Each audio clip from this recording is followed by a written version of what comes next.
bazalwane kwaze kwathi ngihlabe kube bengikhona ngithi uJohn uyabaleka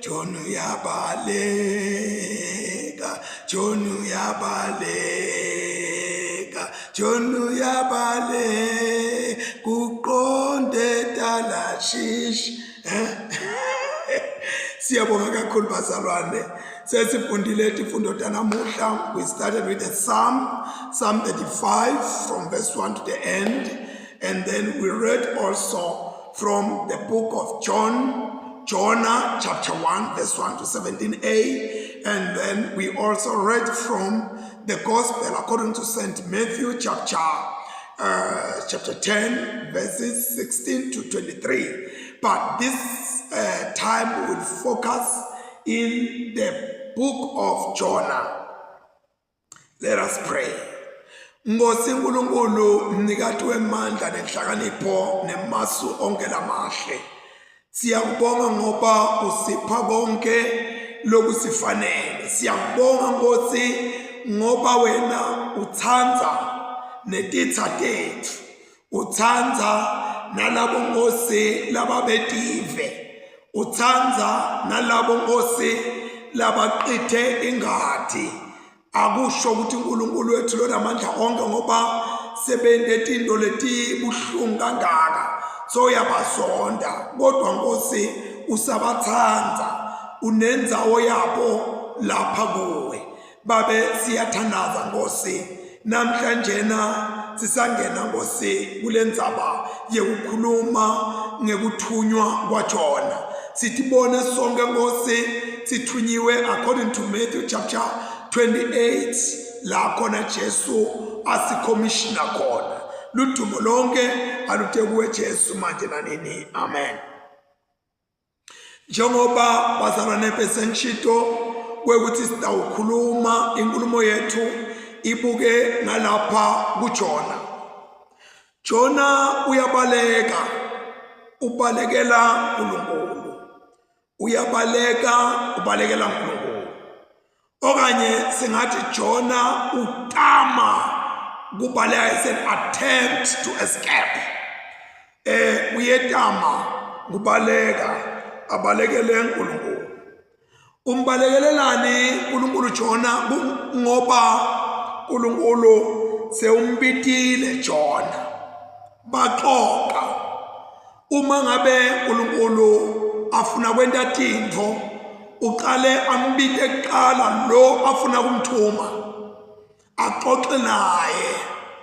Endike uNkulunkulu kuba uxoxa nawe kuyaye kungabi into lelula ngoba utokutshela into lengumthwalo kuye, abese akubona wena njengesisombululo salomthwalo le yena uNkulunkulu awuthwele.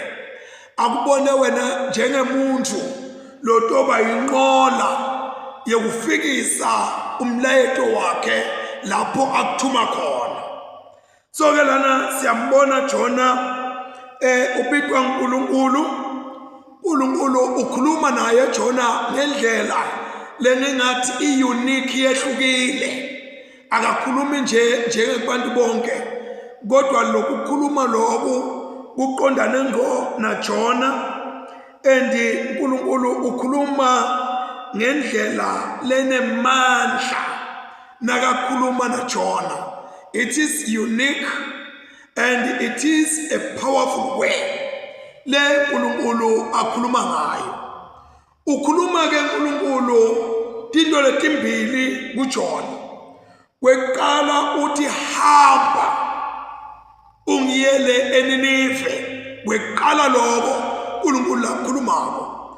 Kwesibili akhuluma koNkulunkulu uthi hamba uyokhala umelane nebantu baseNinive, ubakhute ngendlela leshabako ngenxa yetono tabo, ubakhutele ukuthi abaphenduke babuyisane nawo. So Jona uthunywa umthwalo kulesive lesaseNinive lesi lathunywa kuso.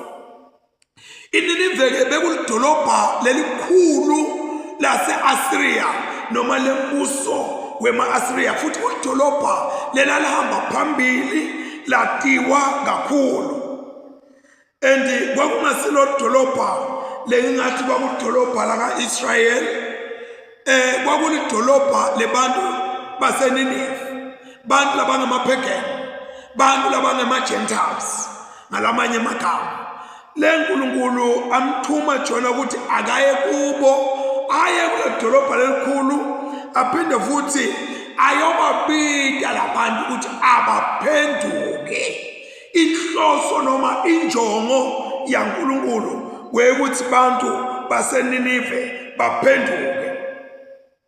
So ke uma ngabe ufunza umlando noma ulalela umlando kulabo laba uxoxako bayakutshela ukuthi emhlabeni lidolobha laseNinive kwakulidolobha lelalatiwa kulidolobha lelikhulu liphinde futhi liyinhloko dolobha yakhona laphayana kulombuso waseNinive. So ke le dolobha leli kwakuyindzawo lengathi yayinako lokuku-intimidate lokuthi uthi vele sengathi soyesabasaba nje nawo kule ndzawo noma nakule dolobha laseNinive. Uthi ke uNkulunkulu hamba khona yeJona ngoba bubi balabantu sebenyuke baze batawufika lapha kimi. Lokhu kusitshela kwekuthi njengoba senjito ngathi iNinive was not part of idolobha noma indzawo yaka-Israyeli kodwa bekuyindzawo yebantu betive. Lokhu kusitshela ukuthi uNkulunkulu noma ngabe bantu labangakholwa bantu labatiphilela impilo yabo benta bubi uNkulunkulu uyakubona futhi uNkulunkulu kumphatha kabi kubona bantu benta into letimbi and ngetulu kwaloko kude umuntu lokhona ukuthi fihla makenta lokubi uNkulunkulu angede ambona la enda khona leyo nto noma lezo zinto lesibi ngoba uNkulunkulu ubona konke kodwa ke uNkulunkulu abona konke ubuya abe nguloNkulunkulu lo letha siqwayiso lesiba specific kulabo bantu labo kwekuthi ngingakabajezisi ngingakabahluleli ngingakababhubhisi asekube khona indlela lengingakhuluma ngayo nalabantu. So uNkulunkulu nakubani uyakhuluma afune kumephula la umuntu sekaholokoshele khona. Jona ke nakeva lendzaba lena wetama ufuna kubaleka abalekele lolubito lwaNkulunkulu. Lengingakusho kwekuthi ayikho into lebuhlungu kwekuthi umuntu akutshele indzaba yakhe lebuhlungu athi sekakutshelile wena ubese ufuna kubaleka ungabi isolution kulento lomuntu layibekako kwekuthi imphethe kabi. Uma ngabe uke wathatha isikhathi wahlala phansi walalela umuntu abeka indzaba yakhe lebuhlungu kufanele ukuthi wathi kwekuthi uNkulunkulu ukubhekile ukuthi ube sisombululo ngandledlana thide kuloku losuku ezotshelwe khona. Lana ke sitshela ukuthi Jona wavuka wathatha lejubako akazange abe umuntu lotimisele ukuthatha umlayezo kaNkulunkulu ayowenda waba reluctant ekuthenini ente lokhu uNkulunkulu lathi yeJona ngicela ungentele nawo. So Jona akazange amtshele uNkulunkulu ukuthi angeke ngikwente lokho kodwa kunaloko wafuna indlela ukuthi angenta kanjani angakwenti lokho leNkulunkulu amthuma ukuthi akakwenta. Kunetizathu ke letinenganyana lengitawuthi phakamisa letenta Jona wangafuna kwenta lokhu lakuthunywa uNkulunkulu hayi ukuthi bekukwenzelela nje kodwa na kwakunetizathu letitsite letamenta wangafuna ukwenta lokho. Lana kungoba kweqala nje lo msebenzi bekanikwe wona Jona bekungumsebenzi wawulukhuni kakhulu kwakungesiyo into leyilula kuthunywa uNkulunkulu kulesa sifo. Nganazi sizathu uma ufunda incwadi yaNahume chapter 3 verse 1 to 4, sizathu seqala leso lesenta Jona abe reluctant afune ukubaleka. Nasi maye kulo lidolobha lengadi iNinive kwakudolobha lengadi. Maye kulo dolobha lengadi ligcwele emaqele nale ligcwele impango nalelinga besweli bantu lekubahlupha asenilalele kubhoma kweswebhu nebuhlekehleke bemasondo nebugitsigitsi bemahashi nebutseketseke betinqolatembi bagibeli bemahashi bayajijimeta kumanya tinkemba tikhali kumengemene impi yatholana eDumo kwathi bala tindunduma tetithumbu letingeke tibalwe nekubala. Bantu bagijima etinkantolo tiyabagila. Bantu bagijima etikwato tiyabagila letithumbu. Konke lokho kuye ngebunyenti benganuko yengwahla lebukekako umhuli wabo bonke buthi ingwababani leyaqilata tive ngebugwadla bayo netive tonke ngebubi bayo. So Jona nakabaleka kungalesizathu lesisifundile la saNahume. Endike lokhu kusinika ukuthi le dolobha laseNinive lalingole kangakanani. Jona bekatibona nakaya kulela livelele kuthi utohalatiswa utohlekiswa ngaye utowendwa siphukuphuku. Uyabona ngetulu kwaloko halatiswa nokwendwa siphukuphuku bamhlasele bambulale afe ngoba bebakhona vele bekanabufakazi.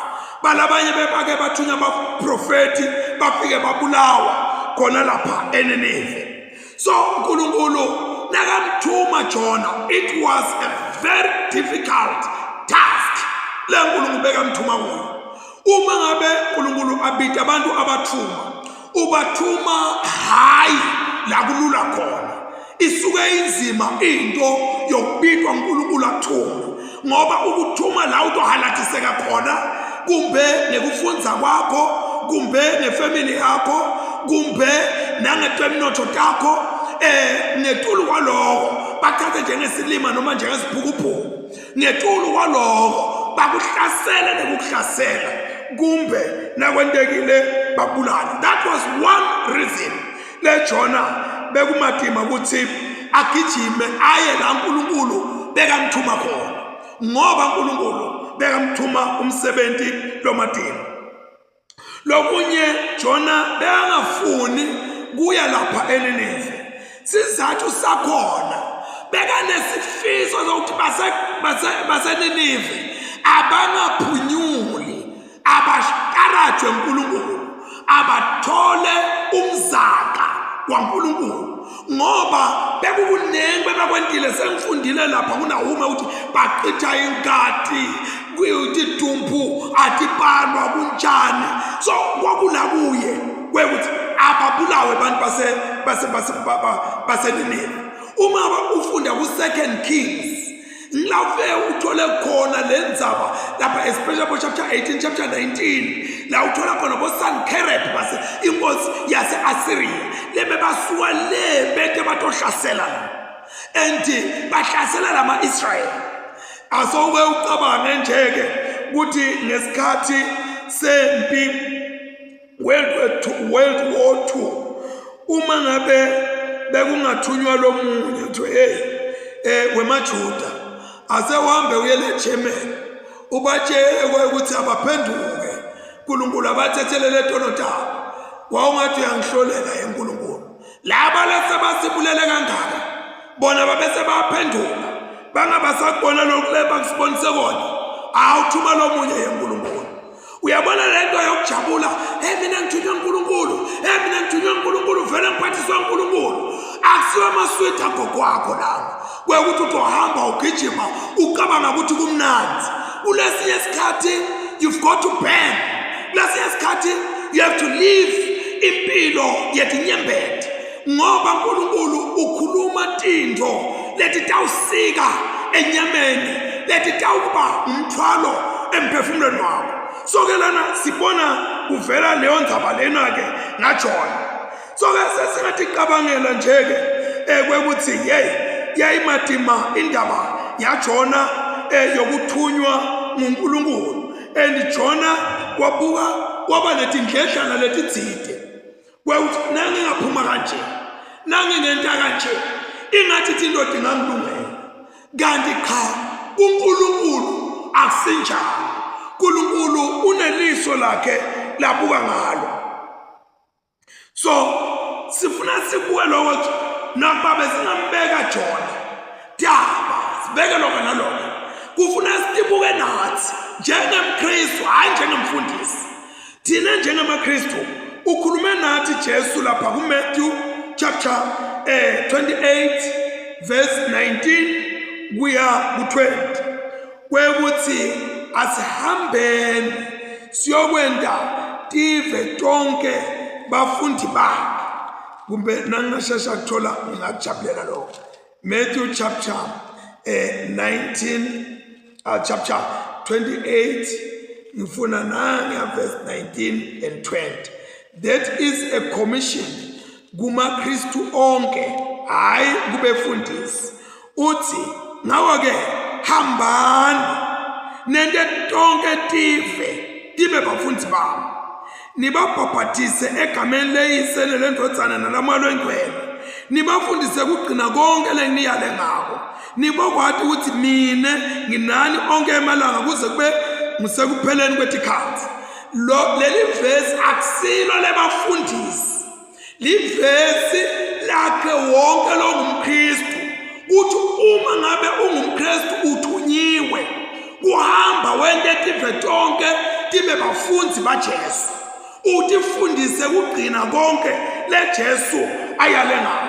So ngathi buta nje nawuthi hawu lo Jona beyangamhloniphi uNkulunkulu bekabaleka, azothi buta ukuthi wena bangaki lo yekubo, usehlulwa naba balakhaki, usehlulwa naba bangani bakho, usabaduka ukuthi lo ngenza mkhulumisa lona nje sengimqishile emabhukwini ami. Ubone ukuthi i-Great Commission iyakushaya. Ufuna ukugijima uye eNatal, ufuna ukugijima uye eAustralia, ushiya nalo laceleni kwakho. Lokufuna ukuthi uqale ngayo.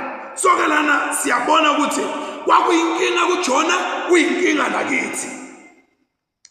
Jona ke lapha ukhetha kubaleka aye eTarshish. iTarshish masifunda lapha siyathola ukuthi yayisemaphethelweni emhlaba, kwaqatshwa ukuthi livele yagcina eTarshish, and kwakunemikhumbi leminingi yayisuka iye eTarshish iye eKhashana. So Jona nakasuka abaleka wayenda sure ukuthi ubaleka uyaKhashana naNkulunkulu. Kunebantu labake baqabange ukuthi bathombalekela uNkulunkulu baye eKhashana naye. There is no way you can run away from God ube Khashana naNkulunkulu, ngoba bukhona baNkulunkulu kusetindzaweni tonke. Kude la uNkulunkulu ungabaleka uye khona angakutholi khona uNkulunkulu. uNkulunkulu ukhona and nakakupita uyapita, akukusithi ukuthi umbalekele uNkulunkulu. Jona ke lapha wathola umkhumbi lo eTarshish wawubhadalela. Kuba nebantu labathi nabatobalekela tinto taNkulunkulu noma nabatakwenda tinto tawo, bathi uNkulunkulu ungiprovidile mina, wanginiketa ama-resources ukuthi ngente lo ukhande lento lakayentako akusiyo nathi uNkulunkulu akayente. And esikhathini lesinyenti lama-resources ethu noma nasibalekela uNkulunkulu siyamosheka, sikhokha inqumbi yama-resources, siphinde sibe bete lokuthula uma ngabe lento soyentile kanti uma ngabe ulalela uNkulunkulu ukuthuma la kuthuma khona aphinde kube neprovision yalendlela yalela kuthuma khona. So into kaNkulunkulu akusikho into lokufuna sithi thathe njengoba Jona atithatha futhi masenta into kaNkulunkulu kuphethe athi singene ku reasoning naye uNkulunkulu ngelivi lakhe. Uthi Jesu uma ngabe ufuna kwakha stairs hlala phansi ucalculate. Uma ngabe ufuna kuyokulwa hlala phansi ubale amabutho akho. Uma ngabe ufuna kwenta into kaNkulunkulu you must count the cost and face it. Accept you count the cost and run away. Kodwa ubala lama cost kwathi into ubhekana nalokho ubese uthandaza ubheke khona kwekuthi lokhu uNkulunkulu la kushoko ngitawukwenda lokhu uNkulunkulu la ngithuma kuko ngitawubhekana nawo. So ke lana sibona uNkulunkulu ukhuluma naJona kwathi akabhekana netinto. Umuntu ke lo thatha tinto angakatiniki isikhathi sewuthi aqabangisise ngaleto tinto uyaye abe ngumuntu lotosethusa kwekuthi ingabe utofika phi nalolu hambo ngoba you must count the cost. Nakathi Jesu la ku gospel batonibhambabula banifake emajele kwenteke ukuthi nekuthi that is the cost. Emajele kulesiya isikhathi awungene ejele ngoba kukhona mbambababa lokwentini kodwa ungena ngoba kunemsebenzi noma kunetinto letifuna tigwaliseke wakhelwe inkulumo letingasiwe amaqiniso. Uthi ke Jesu ningahlupheki kweuthi nitawukhuluma nithini ngoba moya weyihlo moya longcwele moya waNkulunkulu utawukuba khona aninike emagama leningawakhuluma ngalezo sikhathi lezo. So bazalwane umuntu lothatha into impulsively angaka reflect angakacabangisisi lo muntu loyo ubukeka nesibindi njengaJona bekabukeka nesibindi so akahamba ayeTashish abhadale emkhumbi leya eTashish. So Jona wabonakala anesibindi kungelela leyo ndlela.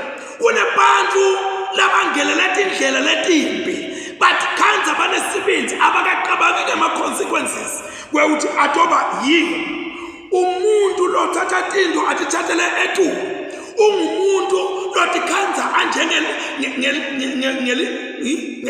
ngelitsela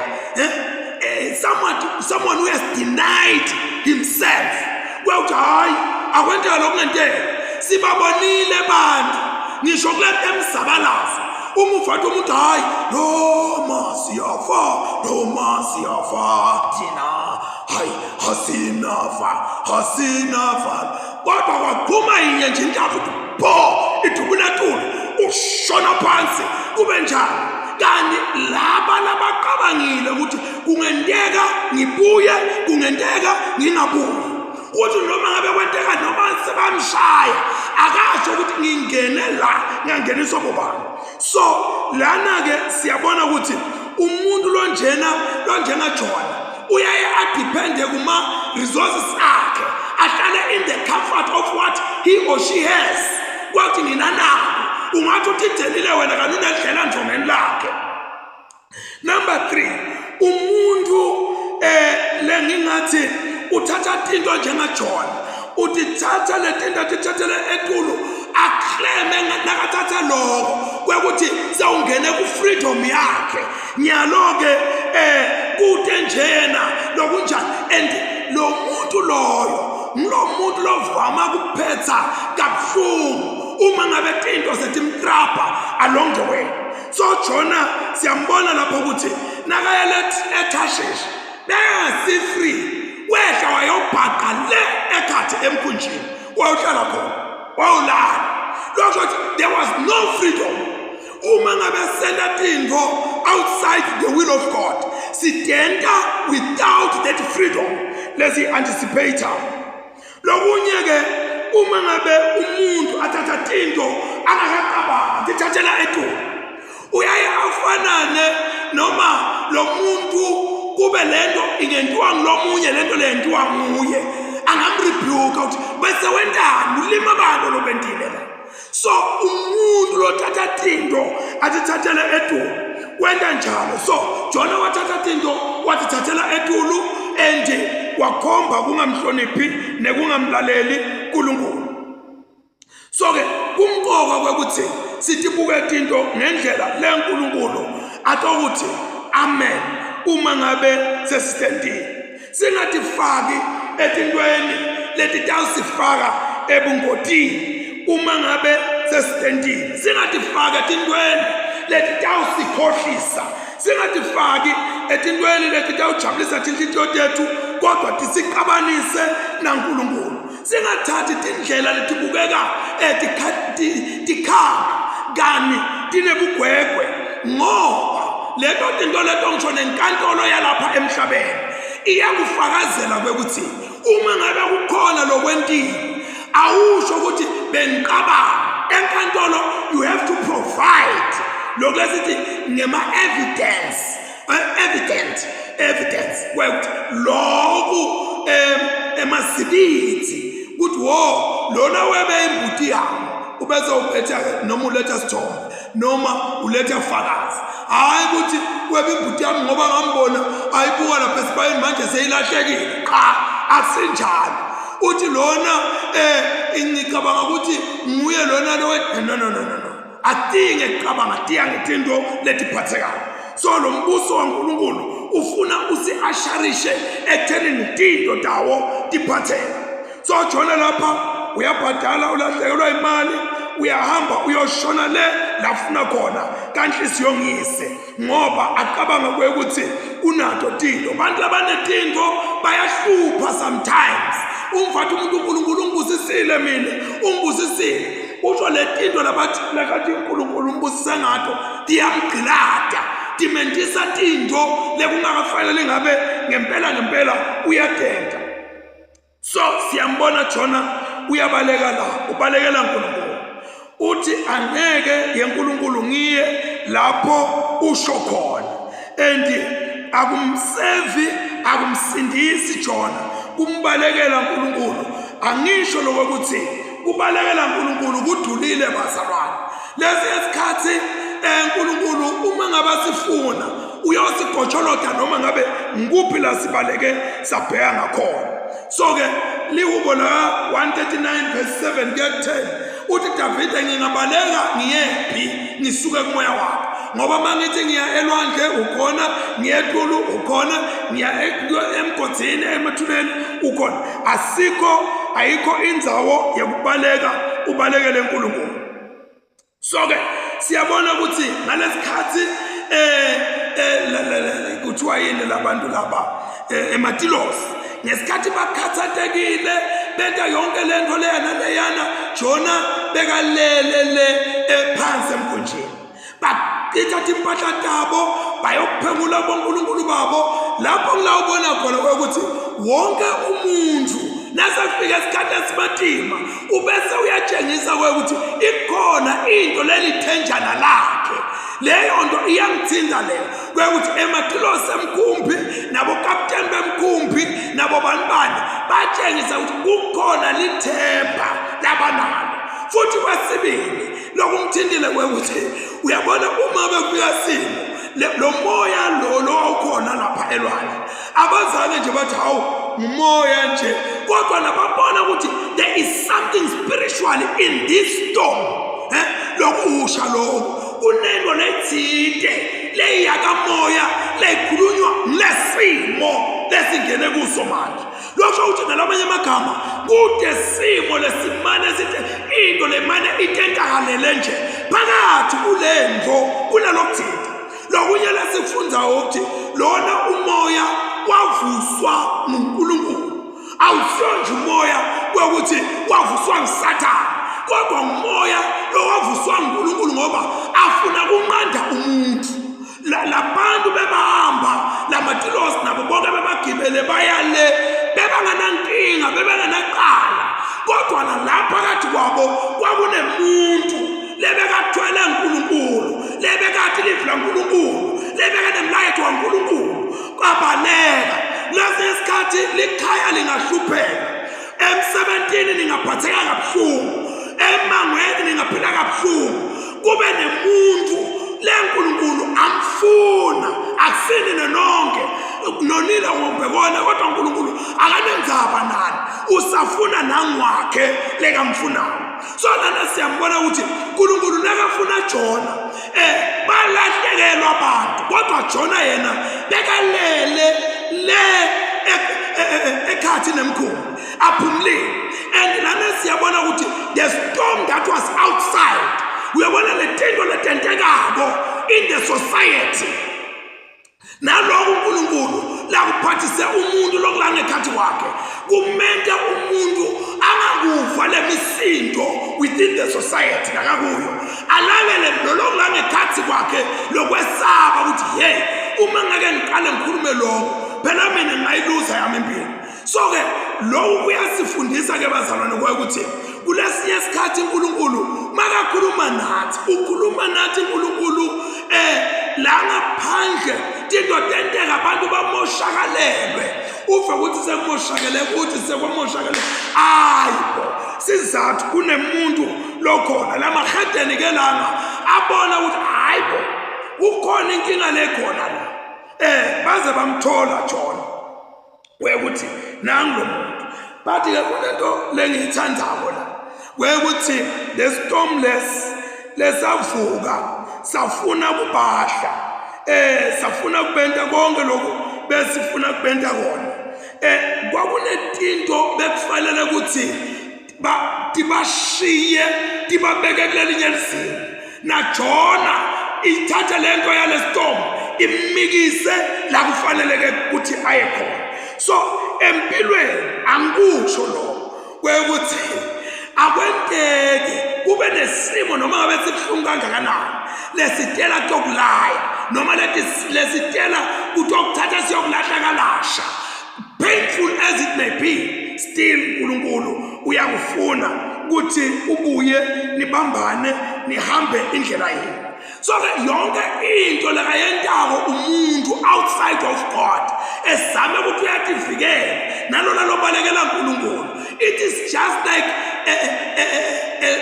a refuge of life. Inqaba yemanga labanye banenqaba yemanga kwekuthi unemhlaba yena unemabhizinisi yena unemali yena unekuthi yena is a refuge of lies ngoba yonke lento leyo iyashabalala. Lokhu umqoko ukuthi ulungise ebudlelwane bakho noNkulunkulu. Lesikhathi ke kunebantu labaye bathi basendaweni le right bende into le wrong but endaweni le right still uNkulunkulu ubeka konke lokho ukuthi ku-wrong noma ungagwenda ngebuqolo obusethu lokho kangakanani still ku-wrong. So sibona kuvela lokho ukuthi Jona kakweleta umuntu ubabhadele bonke uhamba ngalomkhumbi kodwa uthi uNkulunkulu there is something wrong that I need to deal with lapha kuwe Jona ngalesikhathi lesi. So ke kwakungasi enough kwekuthi behlisa imithwalo bayilahle bende konke lokho nalokuyana kodwa na kwakusekuthenini egcineni kwako konke uNkulunkulu ubheke ukuthi baphenduke kulabo uNkulunkulu labanganamsebenzi baphenduke ngoba labanye labo uNkulunkulu babo boNkulunkulu bengqondo labanye mina uyathi ngibangele ukuthi labo uNkulunkulu babo ababatsheli ngani ukuthi kunanangumuntu ubalekela uNkulunkulu wakhe lophilayo ababatsheli bayayekela kulahleka impahla kulahleka ini. Uyabona ayikho into lebhlungu ukuthi ukhonte into wethembele entweni la ingeke ize ikutshele ukuthi nangu lo muntu lo nguyena ayinkinga uqabelena uNkulunkulu hayi ukuthi uqabelena gogo bathukuthele emathuleni bobani uthi awukamentele mahewu ka mtshele nje ukuthi uNkulunkulu lona uqabene naye ngoba ubalekile uphumile endleleni le right. And ke lana bathi labantu laba ngakhona bathi yini lolo yentile weke manje bathi ke Jona uyasho ukuthi hayi uNkulunkulu ngithume kuphi manje hayi angenze ngikhona ngidathe ningifakelwa labantu baNkulunkulu bakakamthatha isikhathi bamfaka elwandle betama ukugwedla lo mkhumbi bawubuyisele emuva kwathola ukuthi cha akusayiwe emuva lana sikhona khona is either umkhumbi yaphela noma kwendekani kwabitha ukuthi ngaleso sikhathi leso kwehliswe imithwalo ilahle phansi loka naloka khona utongqishiswa lelizinga lesisini nako lokho kwangasidi base bayathandaza bathi enkulunkulu walomuntu uNkulunkulu wajona ungasibaleli sono salomuntu thina nje siqela kungabalwa ngoba asifuni ukuthi uqabane nathi bamthatha Jona bamjikjela elwandle uyabona ukuthi angizoconclude kumbe ngaleto indlela lento bamthatha Jona bamjikjela elwandle yes inconclude lapho ngoba seliyadumala ngaphandle nabamjikjela elwandle kwanqamuka ngaleso sikhathi konke lobekukhona kwase kuyakhanya ukuthi lo nkulunkulu wakhe ungetulu kwakho konke emveni kwalokho base bakhasifungo ukuthi batokhonda lo nkulunkulu lo base bathatha bamentela iminikelo imihlatshelo lo nkulunkulu simo sakho kulesi sikhathi sibhlungu kodwa uNkulunkulu usende ngemabomo ukuthi kube khona labaphendukako ngesimo sakho Jona lo wathi ngijikelene elwandle waphenduka Jona wathi sekunganele ngincike kuNkulunkulu ngawo konke uma ngabe kuthathi ngife angisale ngifa basinde labantu bangafi ngenxa yami Jona wathi kuze baphile labantu ingcono mina ngedwa ngife wathi jika noma wavuma ukuthi ajikwe ejuleni kwelwandle lapha sibona isithombe saJesu atohlenga mina nawe ehlonweni kuthi wavuma Jesu ukuthi jika elulakeni lolwalutile lwaNkulunkulu wathi Jesu ngiyahamba Jona lana he was disobedient and he was guilty but Jesus was obedient and he was of course innocent lesi sikhathi kuyasibita ukuthi sibhekane netimo noma ngabe kasiketi kodwa si obedient silalela uNkulunkulu sithobela uNkulunkulu kodwa kukhona la kusibita khona ukuthi sijikeleke khona kuze siyohlenga kuphila kwalabanye abantu akungabe ukuthi khona lokonibe akungabe ukuthi khona lokulungisile kodwa kube sekuthenini uNkulunkulu ukhona lofuna ukuthi akwente ngawe in order for the society to be saved ngalawo magama langu ingathi uNkulunkulu angasibusisa siphinde sivume kuthunywa nguye la asithuma khona singabuke ama resources ukuthi angakanani singatibukeli ukuthi batozalathisa kangakanani kodwa sibuke ukuthi uNkulunkulu mukhulu kangakanani lo sibite wasithuma kuleyo ndzawo amen asithandaza babelolungile sesibongile Nkosi nanamuhla kule ndzawo sibonga ukuthi Nkosi usibita usithuma uNkulunkulu wethu lona amandla onke ukuthi asiyoletha themba